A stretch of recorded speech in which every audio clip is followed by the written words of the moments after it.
Alright, we're online, I hope. Okay, so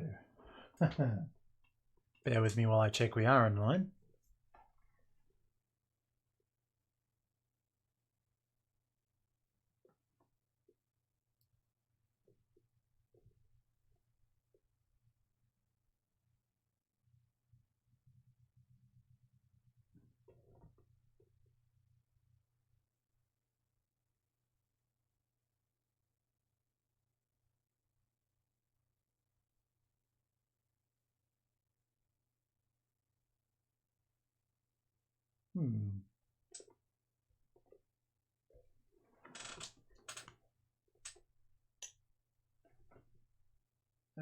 I'm not quite sure what's going on.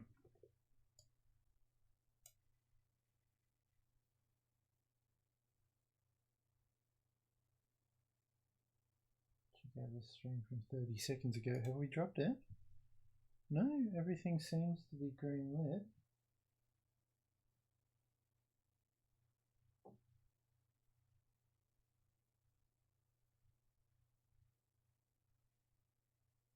Live. There we go. I'm not streaming Cruising USA. I don't know why it's saying that. But we are in fact streaming some DOS games tonight. And first of all, I wanted to show you something. And I just want to say how remarkable it is how certain things can take you back. And for me, this is very much one of them. This is the Apogee Compact Disc installation. I was trying to remember what CD I had this on. It's Rise of the Triad. But this was the installer menu for not just Rise of the Triad, as it says here, Rise of the Triad. This was the CD release, the FormGen CD release, I think even with a Manacom logo on it because it was Australian distributed, to install that. You could also play it from the CD-ROM, but also it has pretty much all of Apogee's VGA shareware on here. So Wolf, Blake Stone, Wacky Wheels, Raptor Call of the Shadows, Hocus Pocus, Duke II, and the shareware version of Rise of the Triad.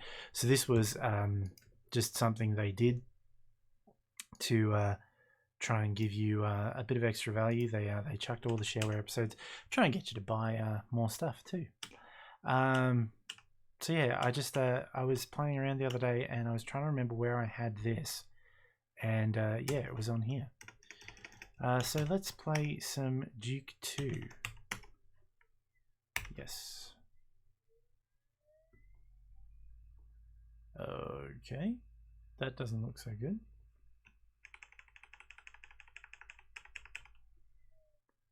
I've crashed it. I'm actually running this from the CD proper, which is very old and a bit scratched, and DOSBox may be having an issue with it. That's okay, because I've got a registered version of Duke II somewhere on this computer as well. So bear with me. But I think we'll play Duke Nukem 2 tonight, because, well, I played through the originals, so why not keep it up? Fit the screen, there we go.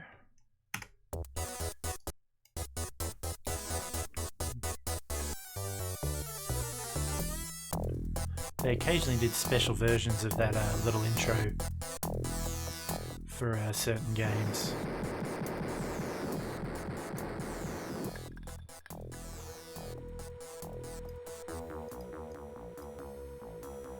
Okay, that's a little better.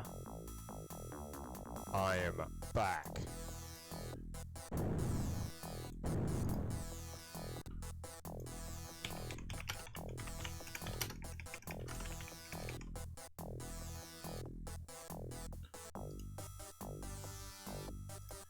Right, it should now say I'm playing Duke Nukem 2. Mr. Nukem was abducted by an unknown force. In other news, there's a 4-mile wide UFO floating over Los Angeles. But an unknown force.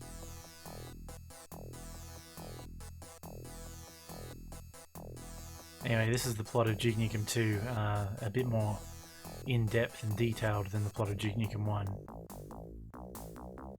Duke's been captured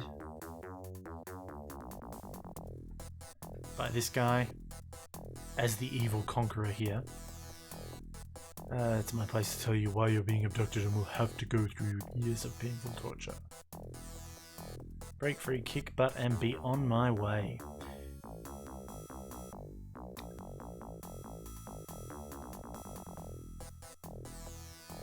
So they're going to torture Duke.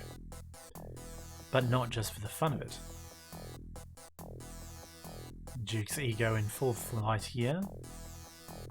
He beat Dr. Proton last year, so technically this game takes place in 1998. So this all works on the basis that Duke Nukem is incredibly intelligent, which is not something necessarily that comes across in the other games.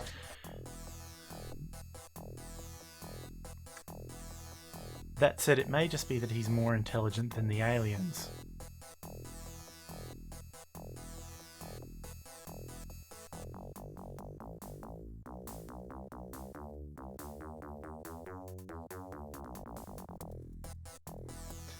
Our religion prevents the interruption of suffering.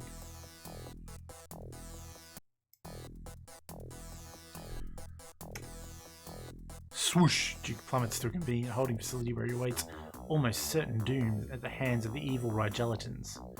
The Rigelatans are not, too bright. I guess I've had it, unless those dopes didn't remove my secret explodo molar. Yes, he has a bomb in his teeth.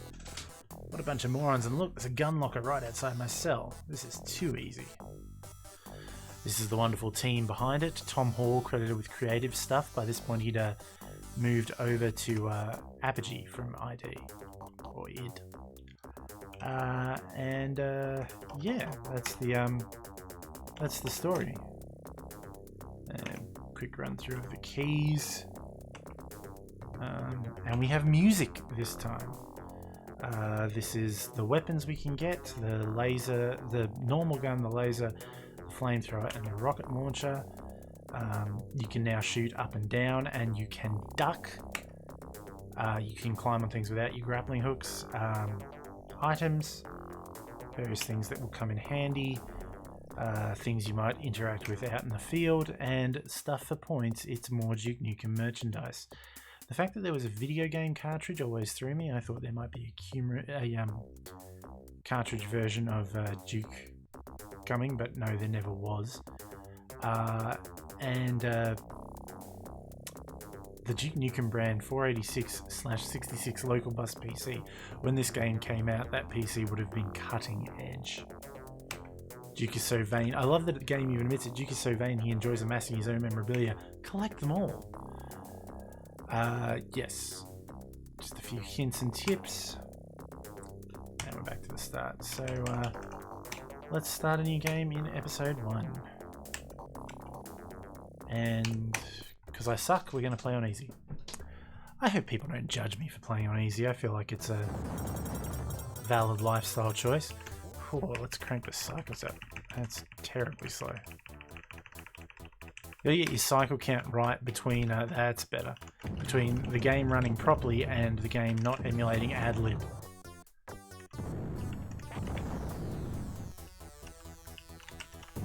This game looks like it's VGA, and it is VGA technically, but actually it's 16 colours.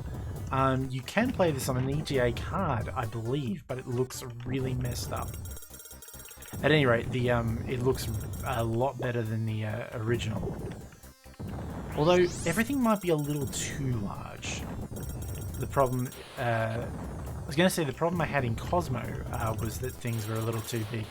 Funnily enough, this is actually running on the same engine as Cosmo. This is an enhanced version of the Cosmo engine. Some of you may have watched my playthrough of the first episode of Cosmo a while ago.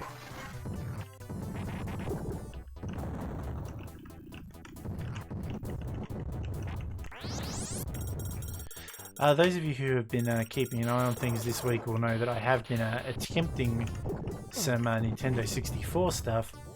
I left that for tonight. I tried some new stuff with streaming properly from hardware, which is ultimately what I want to do. I haven't quite got all the bugs worked out. I borrowed an Elgato capture device from a friend, and that's worked really well. Except, like, it fixed the video quality problem I was having. There's no more tearing, but now I've got a weird stuttering, and I'm trying to work out what the deal with that is, because it doesn't seem to be that it's taking too much out of the processor. Like, it's not I don't appear to be pushing my CPU too hard or anything, and I shouldn't be, because it's not like I'm running the game on it. So I can't quite work out what the situation is with it. My thought is, because I'm running it, the Elgato, I'm running it through a HDMI converter to, so the N64 then is plugged into a HDMI converter which is plugged into the Elgato. As well as that, the AV cords coming out of the N64 are piggybacking and going out to my television as well. So it could be any number of things. My strongest suspicion is that it's something in the signal path of the HD converter. So I've ordered a cord which will let me use the S-Video input for analog input onto the Elgato. I'm hoping that might get me better results, but obviously don't have that yet. And I wanted to do some DOS stuff tonight anyway. I think I was fiddling a lot with the N64 stuff and felt like I was getting a little far away from my original sort of statement with this channel.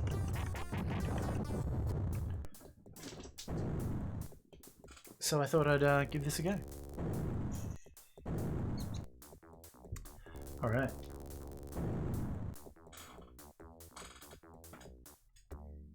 Dun, dun, dun, dun, dun. Okay, so this is, there's one level like this per episode where you have to find the radar dishes.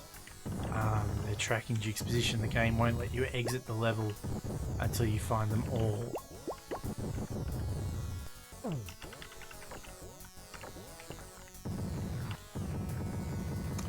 The spiders are introduced in this level, and they are one of the most annoying enemies in the game.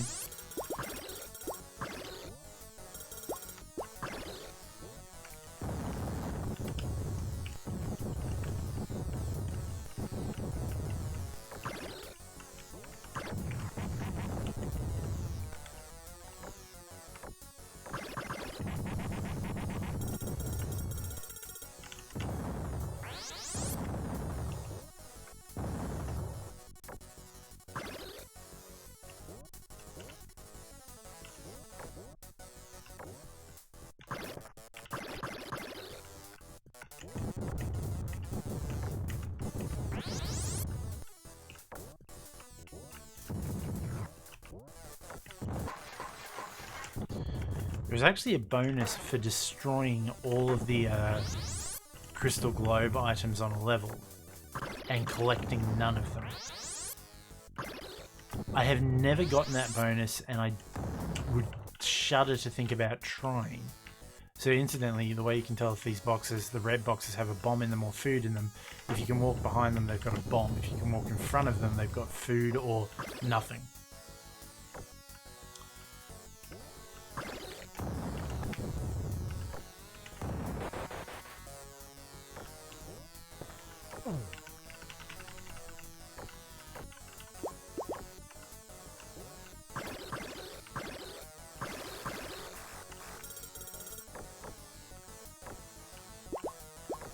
Oh, we're back at the entrance. Okay. I feel like I'm missing a lot of stuff, but, yeah, well.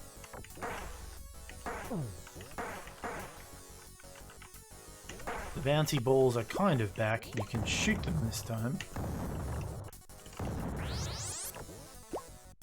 Which is nice.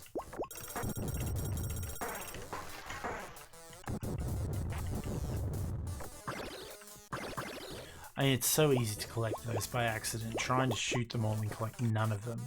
Like, find them all to shoot them, but collect none of them seems almost impossible to me. That's 3.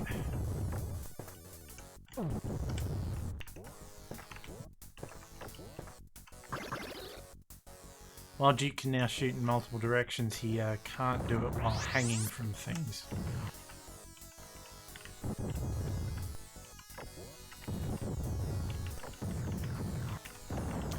Much as I love Apogee, I've got to admit, they were a little naughty with this game. I think some of the sprites were borrowed from Turrican.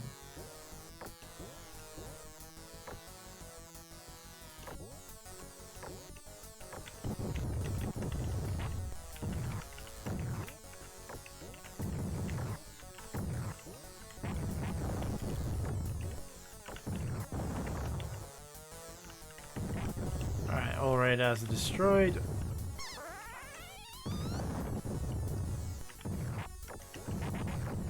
I always destroy the exit sign. Doesn't really do much for you, just a few points, but it's fun.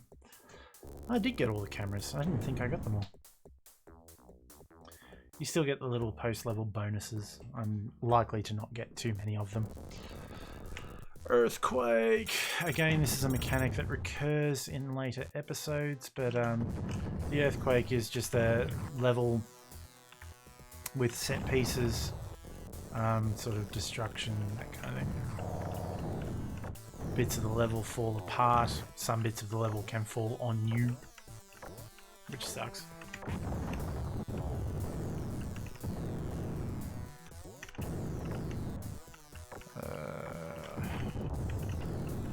I think this is where the snake comes. Yep, I was going to say I'm not sure if the snake will show up because I'm playing on easy, but no, he's here.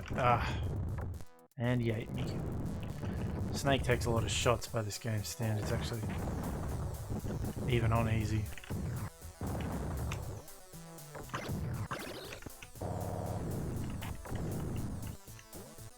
The rocket launcher will help in that regard. So the rocket launcher does 8 times the damage of your regular weapon.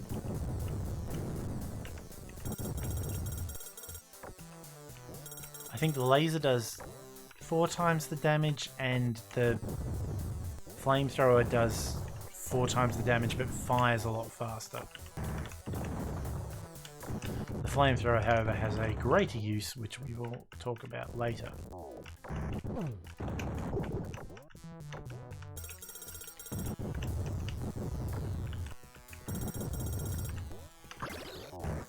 Sector secure.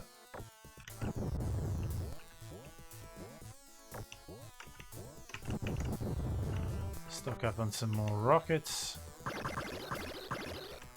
Okay, just items.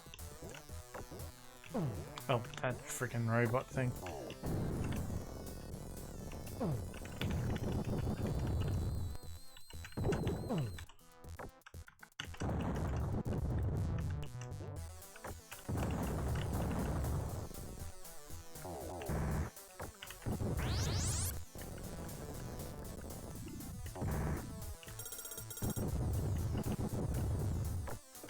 And we're done.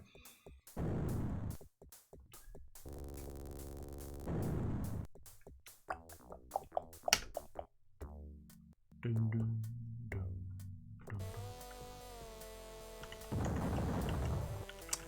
Level 4, the terrarium. That's not its official name or anything, that's just what I call it.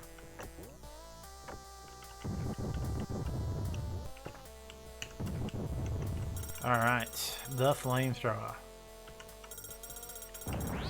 The reason the game is telling us we can uncover many secrets with this weapon is because it has a secondary use beyond just shooting stuff. And shooting it quite fast at that.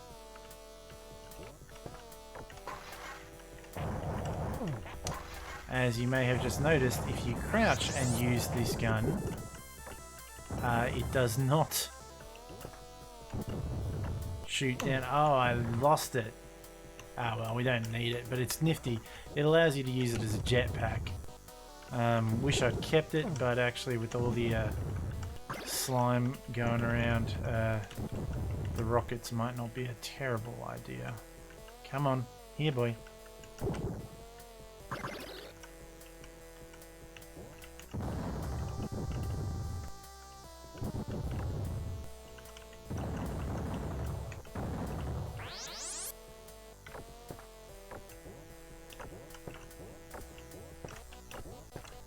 Oh, the hint globe. Don't really need it because I know what I'm doing, but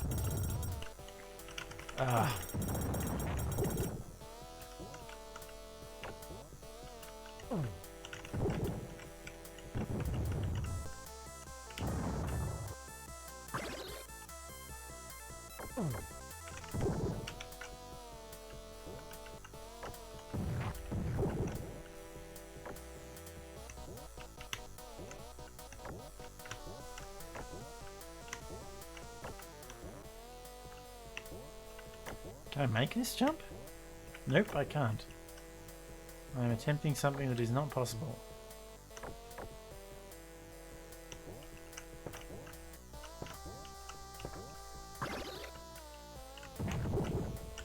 Out of rockets.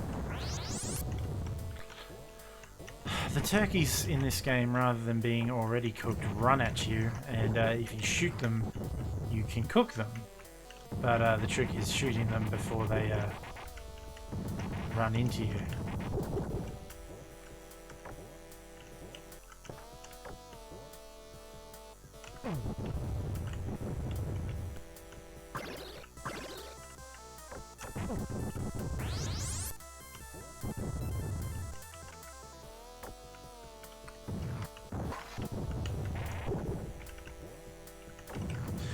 The dynamite explosions in this game also damage the enemies, which is particularly useful.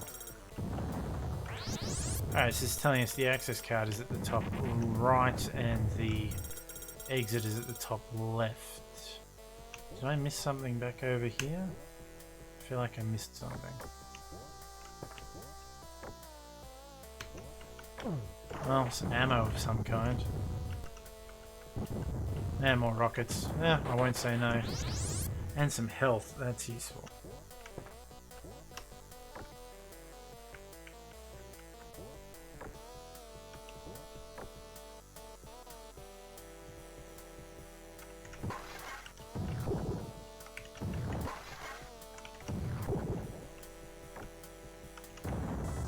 Oh yeah, I forgot about this.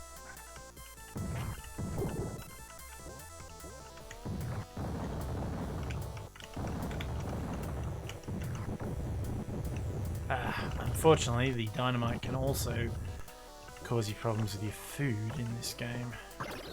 Makes the soda cans take off like as if you'd shot them, and it does, however, cook the turkeys, which is useful. You get more health for cooked turkey, which is as it should be. I really hope Duke's not eating raw turkey. I can't imagine that's good for you.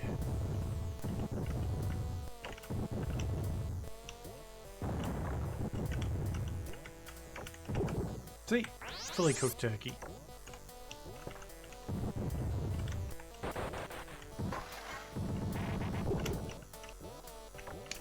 Those guys are just what the rapid fire was made for. I had to shake the spiders off, which always annoyed me. As someone who basically has arachnophobia anyway, I don't like spiders being bad guys in video games. I deal with them enough in real life. Come on. Thank you. Well, we know we need to go to the upper right to get the access card, so let's head there now.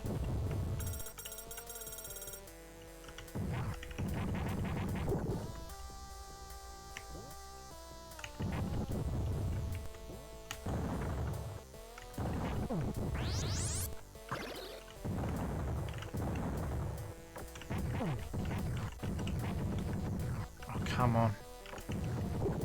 Gotcha. The slime monsters are just a pain. I missed the E somewhere.